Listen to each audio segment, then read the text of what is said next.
السلام علیکم جی، unique Rawiya institute کے پلیٹ فارم سے عبید الرحمن آپ سے مخاطب ہوں۔ سال دوم کے سبق تشکیل پاکستان کا آج تیسرا لیکچر ہے۔ گزشتہ دو لیکچرز کے اندر ہم پہلی جنگ عظیم اور اس کے اختتام پر جو تحریکیں جو ہیں وہ چلیں، وہاں تک ہم نے گفتگو کا اختتام کیا تھا۔ آج تھوڑا سا پیچھے سے گفتگو کو لیتے ہیں اور پھر بات کو آگے بڑھاتے ہیں۔ آج گفتگو کا آغاز ہوگا میثاق لکھنؤ سے۔ فرسٹ ورلڈ وار جو 1914 سے 1918 تک رہی اور ختم ہوتے ہوتے وہ 1919 تک چلی گئی، اس میں مسلم لیگ اور کانگریس نے مل کر انگریزی حکومت پر سیاسی پریشر بڑھایا، اور کانگریس اور مسلم لیگ کے مل کر ساتھ چلنے میں انگریزوں پر جو پریشر ڈیولپ ہوا، اس نے بعد میں بڑا بنیادی کردار ادا کیا ہندوستان کی سیاست میں۔ اس معاہدے کے تحت کانگریس اور لیگ نشستوں کی تقسیم پر راضی ہو گئے۔ آبادی کے تناسب کے لحاظ سے جو نمائندگی تھی دونوں قوموں کی، ہندوؤں کی اور مسلمانوں کی، اس لحاظ سے بھی کافی چیزوں پر اتفاق ہوا۔ تو یہ ایک بڑا بریک تھرو تھا میثاق لکھنؤ، اور اس نے انگریزی حکومت کو کافی حد تک متاثر بھی کیا۔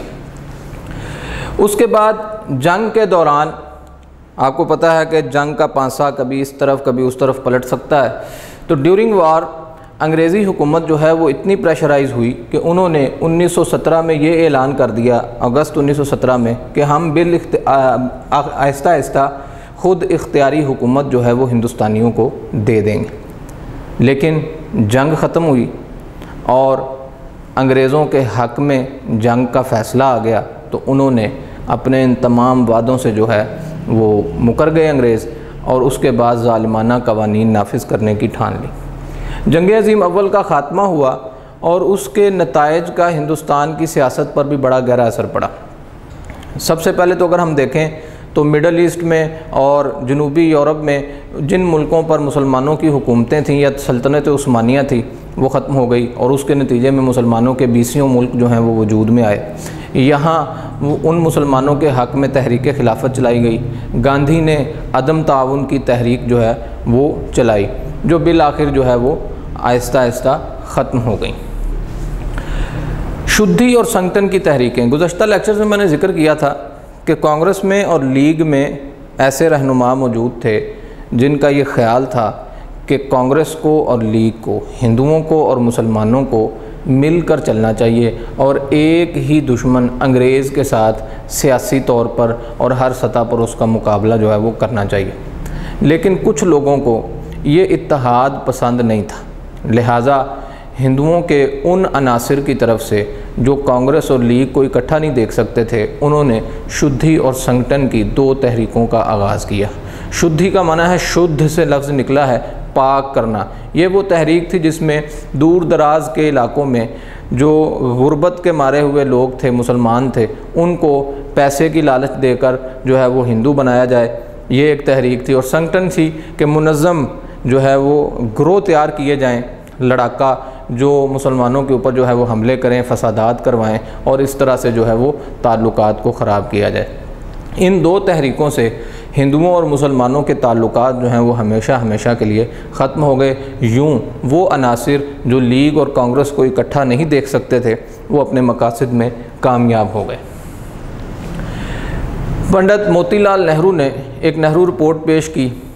اب چونکہ راستے جدا ہو چکے تھے، لہٰذا انہوں نے اپنے سیاسی حقوق کے لیے آواز اٹھائی اور اپنے مطالبات جو ہیں وہ پیش کیے۔ اس کے جواب میں قائد اعظم محمد علی جناح کے 14 نکات، قائد اعظم محمد علی جناح کے 14 نکات کے اندر اگر آپ غور سے دیکھیں تو آپ کو ایک ریاست کا نقشہ بنتا ہوا دکھائی دیتا ہے۔ گویا ان نکات کو اگر آپ دیکھیں تو ان کے اندر آپ کو پاکستان کی ہلکی سی جھلک دکھائی دیتی ہے کہ قائد اعظم محمد علی جناح نے اسی وقت اپنے ان نکات کے اندر یہ بات واضح کر دی تھی کہ ہندوستان کا سیاسی مستقبل دو آزاد ریاستوں کے قیام میں ہی مضمر ہے۔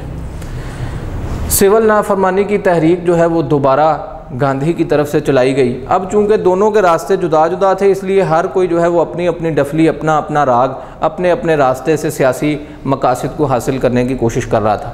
ہندوستان کے سیاسی مسئلے کو حل کرنے کے لیے لندن میں گول میز کانفرنسز کا انعقاد کیا گیا، جو 3 کے قریب کانفرنسز تھیں، اور مقصد یہ تھا کہ ہندوستان کے سیاسی مسائل کا حل نکالا جائے۔ تمام تر رہنما جو تھے وہاں جو ہے وہ جمع ہوئے، لیکن کوئی نتیجہ برآمد نہ ہوا۔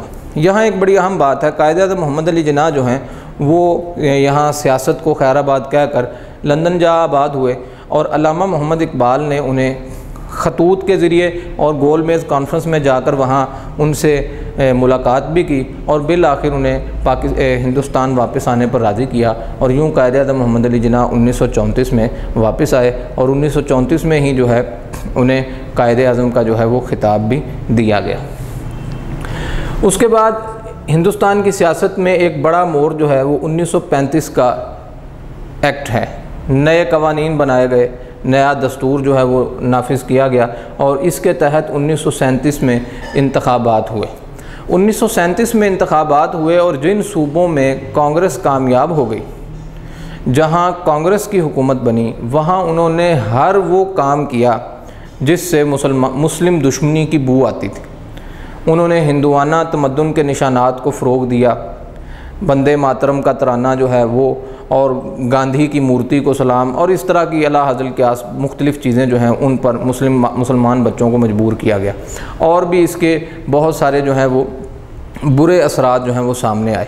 تو ہندوستان کے مسلمان یہ سوچنے پر مجبور ہو گئے کہ آج صرف 8 صوبوں میں ان کی حکومت قائم ہوئی ہے، اور یہ ہمارے ساتھ اس طرح کا سلوک کر رہے ہیں۔ کل کو انگریز چلے گئے، اور جو ڈیموکریسی ہے، جمہوریت ہے، اس کے مطابق اکثریت کی حکومت ہوتی ہے، تو اکثریت ہندوؤں کی ہے، تو کل کو یہاں ہندوستان میں اگر ہم اکٹھے رہتے ہیں تو اس اکثریت کی بنیاد پر وہی کچھ جو آج 1937 کے انتخابات کے بعد ہم دیکھ رہے ہیں، وہی ساری کیفیت جو ہے وہ انگریزوں کے جانے کے بعد بھی ہوگی۔ لہذا یہاں سے مسلمانوں کے ذہن میں یہ خیال پختہ ہو گیا کہ اب انہیں ایک آزاد ملک کے لیے کوشش کرنی چاہیے۔ مسلم لیگ کے علاوہ بھی مسلمانوں میں مختلف سیاسی جماعتیں تھیں، جن میں 3 جماعتوں کا ذکر سبق کے اندر موجود ہے جو نمایاں بھی تھیں۔ جمعیت العلماء جو 1919 میں قائم ہوئی، خدائی خدمتکار 1929 میں خان عبد الغفار خان نے قائم کی، مجلس احرار کا قیام 1930 میں آیا، علامہ اقبال بھی اس کا حصہ جو ہیں وہ رہے۔ اب آتی ہے قائد اعظم کی شخصیت۔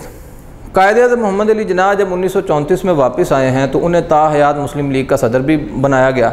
اب مسلمانوں کی سیاسی باغ دوڑ جو ہے وہ قائد اعظم محمد علی جناح کے ہاتھ میں تھی، ایک عظیم شخصیت جن کے بارے میں انگریز خود کہتے ہیں جناح از ناٹ فار سیل، کہ ہندوستان کے ہر رہنما کو خریدا جا سکتا ہے، لیکن قائد اعظم محمد علی جناح جو ہیں وہ اپنے اصولوں پر قائم رہنے والی شخصیت تھی، اور اسی سحر انگیز شخصیت نے ہمیں ایک آزاد ملک جو ہے وہ دلایا۔ لہذا 23 مارچ 1940 کو ایک آزاد وطن کا منصوبہ جو ہے قرارداد لاہور کی صورت میں پیش کیا گیا، جسے بعد میں قرارداد پاکستان کہا گیا۔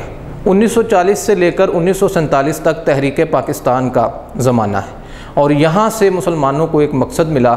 اس کے لیے انہوں نے گھر گھر میں، ہر گلی میں، ہر شہر میں، ہر صوبے میں جا کر یہ پیغام پہنچایا کہ لے کے رہیں گے پاکستان، بن کے رہے گا پاکستان۔ پاکستان کا مطلب کیا؟ لا الہ الا اللہ۔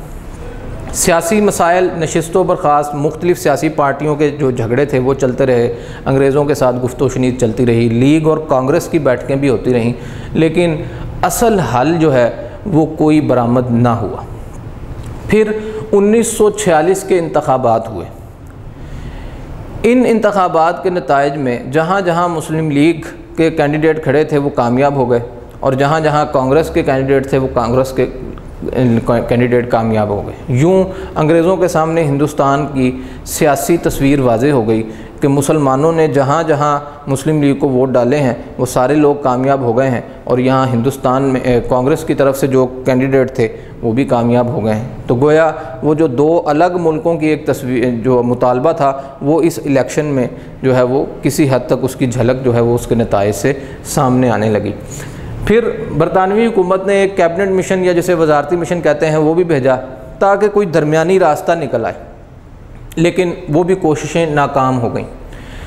1947 کے آغاز میں ہی منظم فسادات شروع ہو گئے، منظم گروہوں نے مسلمانوں کی آبادیوں پر جو ہیں وہ حملے کرنا شروع کیے، اور یہ آہستہ آہستہ آہستہ آہستہ یہ فسادات اس قدر بڑھ گئے کہ 10 لاکھ مسلمانوں کو اپنی جان سے ہاتھ دھونا پڑا۔ گویا ہم یہ کہہ سکتے ہیں کہ اس ملک کی بنیادوں میں لاکھوں مسلمانوں کا جو ہے وہ خون شامل ہے۔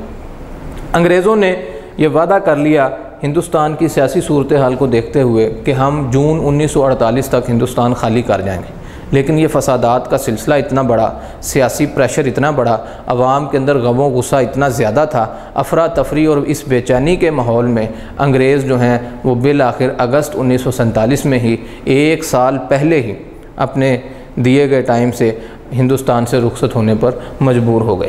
جنوری 1947 میں مسلم لیگ کی ایک تحریک کا ذکر ملتا ہے جو یہاں پنجاب میں اٹھی اور لاہور میں بھی اس کا بڑا چرچا رہا۔ جو لاہور سیکریٹریٹ کی عمارت ہے اس پر جو یونین جیک لگا ہوا تھا اس کو گرا کر جو ہے وہ پاکستان کا جھنڈا جو ہے وہ لہرایا گیا، تو اس نے بھی انگریزوں کو بڑا متاثر کیا کہ جب مقامی سطح پر نوجوانوں میں، طلبہ میں اور جو ہے وہ زندگی کے ہر شعبے میں جب آزادی کی جو ہے وہ پکار جو ہے وہاں سے بلند ہونے لگی، تو انگریزوں نے بھی یہ بہتر جانا کہ وہ بھی اپنا بوریا بستر گول کریں اور اس ملک کو خدا حافظ کہہ دیں۔ اور بالآخر 90 سال کی کوششیں اور تحریک پاکستان کے اگر آپ 7 سال جو ہیں وہ دیکھیں تو بالآخر اس ملک کے لیے، اس ملک کے عوام کے لیے آزادی کی ایک روشن صبح جو ہے وہ نمودار ہوئی۔ یہاں ایک اہم بات جو سبق کے آخر میں بیان کی گئی ہے وہ یہ ہے کہ پاکستان کے قیام کے مقاصد کیا تھے، ہم نے یہ ملک کیوں حاصل کیا، کس لیے اتنے لاکھوں لوگوں نے قربانیاں دیں، وہ کیا مقصد تھا جس کے لیے قائد اعظم محمد علی جناح اور علامہ اقبال جو ہیں وہ لوگوں کو بلاتے رہے، اس کی ہلکی سی جھلک جو ہے وہ سبق کے اندر موجود ہے۔ سب سے پہلے تو یہ ہے کہ ایک ایسا ملک جو ہے جو اسلام کے نام پر قائم ہوا، پاکستان کا مطلب کیا، لا الہ الا اللہ، ایک طاقتور تبدیلی تھی دنیا کے جغرافیے میں، لیکن اس کے مقاصد جو ہیں وہ کیا تھے، اس میں بنیادی چیزیں تھیں یہ جمہوریت، آزادی اور مساوات۔ اور قائد اعظم محمد علی جناح کی بہت سی تقریروں میں اقلیتوں کے حقوق کی بات بھی کی گئی کہ یہاں ایک ایسا ملک قائم کیا جائے گا، ایک ایسی اسلامی فلاحی ریاست ہوگی جس میں سب کے حقوق کا تحفظ کیا جائے گا، سب کو انصاف ملے گا، عدل ہوگا، امن ہوگا، لوگوں کو روزگار میسر آئے گا اور ایک خوشحال ملک جو ہے وہ دنیا کے سامنے آئے گا۔ ہم یہاں ایک ایسا نظام قائم کریں گے جو دنیا کے لیے قابل تقلید ہوگا۔ یہاں میں آپ کے ذہنوں میں ایک سوال چھوڑے جا رہا ہوں، کیا وہ مقاصد پورے ہوئے؟